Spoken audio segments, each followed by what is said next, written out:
Hey folks, it's Uncle Jay. Today on Storytime, I'm going to tell you about my first highly illegally and quite probably insane skydive.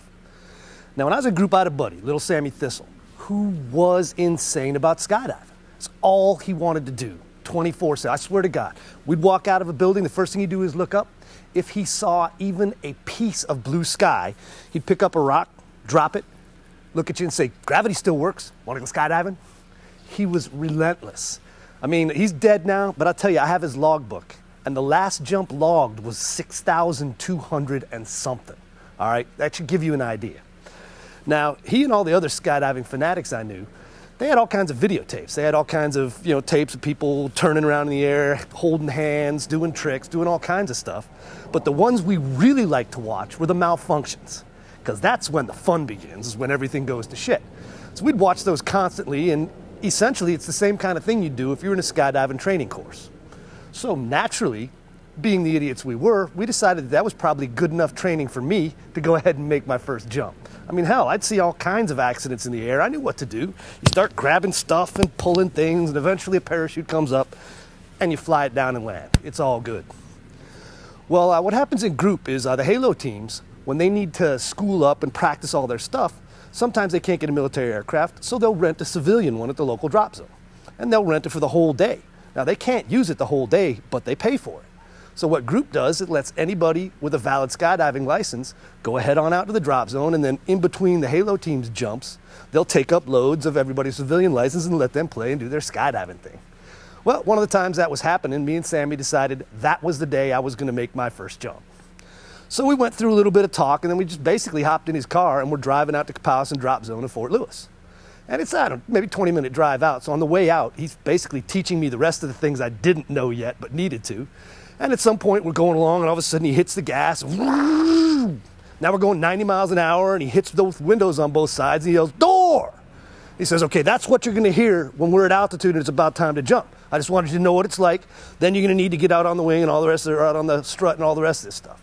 I'm like, fine. We went through the jump commands and all that. Get out to the drop zone. And now I gotta let you know, Sammy was actually a civilian skydiving instructor. A technique called accelerated freefall, where you're supposed to have two experienced jump masters, one on each side. They grab your chest strap and your leg, and they both fly next to you and hold you flat in the air. Because that's really the trick. It's a question of whether you're going to tumble through the air like man falling off a building, or whether you're going to fly flat, dumb, and happy like you're supposed to. And nobody really knows that until you've done it once. Now, at this time, I had probably 2-3 dozen static line jumps, but that ain't even nearly the same. All right, static line yanks a parachute out, it's open immediately, you're not doing any free fall. In this, we were gonna go at 12,500 feet, and I was gonna free fall for about a minute before I had to pull.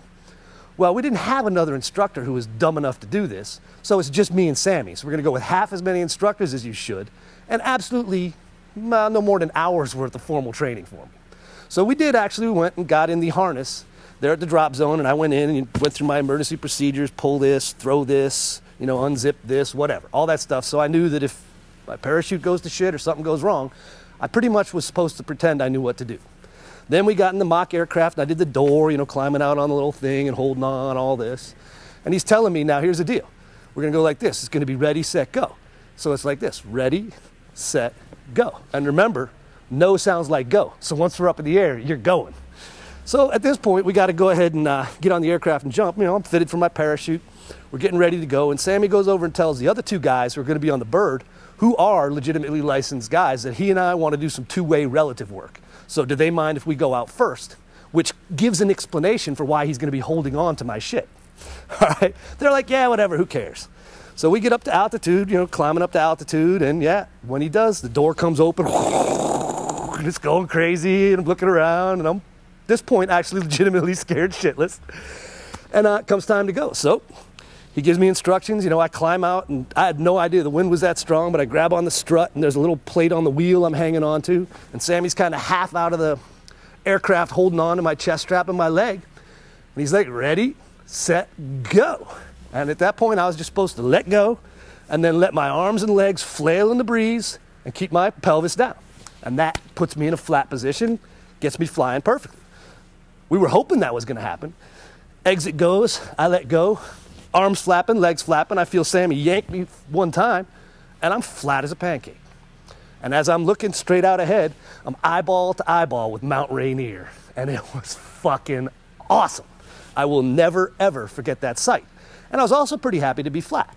You know, that was an important piece of this since we were doing an idiotic thing. So now I'm flying flat, and I got some things I'm supposed to do. You know, I'm supposed to check my altitude, and then I'm supposed to tell him when I see like 10,000 feet, and then I'm supposed to do a practice pull. And I got all these tricks I'm supposed to do while we're flying. It's going great. Everything's fine. I do my 10,000. I do my practice pull. You know, I get down and then 5.5. I'm supposed to, I don't even know. Whatever it was, 5.5, I remember was one of my tricks I was supposed to do. And then all of a sudden I notice Sammy let me go, which is not on the list of things. But apparently in his mind, I was doing so fine, he figured I'd be okay. So he lets go of me, and he's just flying next to me lurking instead of holding on to me like he's supposed to be doing. And we get down to the point, and I do my wave off, and I go and I pull. And just like I'm supposed to, he watches, parachute deploys, it's all fully functional, and now I'm flying. So he's like, woohoo, he throws his stuff, and he's got a little tiny chute, I got a much bigger one. So he spirals down real quick so we can get down to the ground and talk me in on the landing. And now I got the radio helmet on, so he can talk to me from the ground, and he's doing the walkie-talkie thing where he's talking to me, and I'm doing my little racetracks coming down.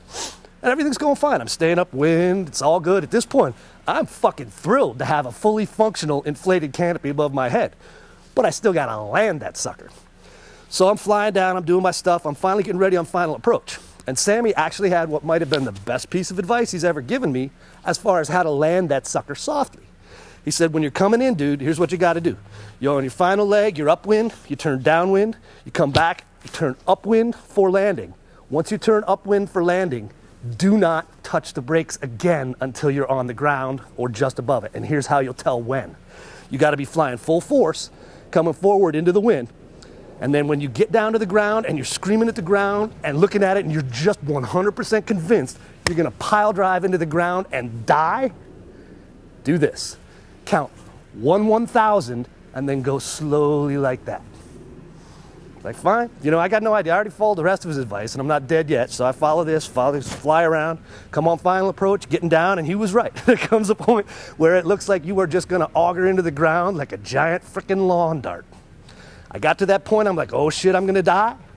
1,000, pulled him slow, and I did a 1-foot landing. It was beautiful. I stuck it like Mary Lou Retton. At that point, me and Sammy are both giggling our asses off because first of all, we pulled this off. Second of all, I'm not dead. And then at that point, we figured out there were too many people on the drop zone for us to be running around giggling like schoolgirls. So we ran off and hid. So I got to tell you, man, it was a beautiful jump. And don't be afraid to break the rules. You probably won't die.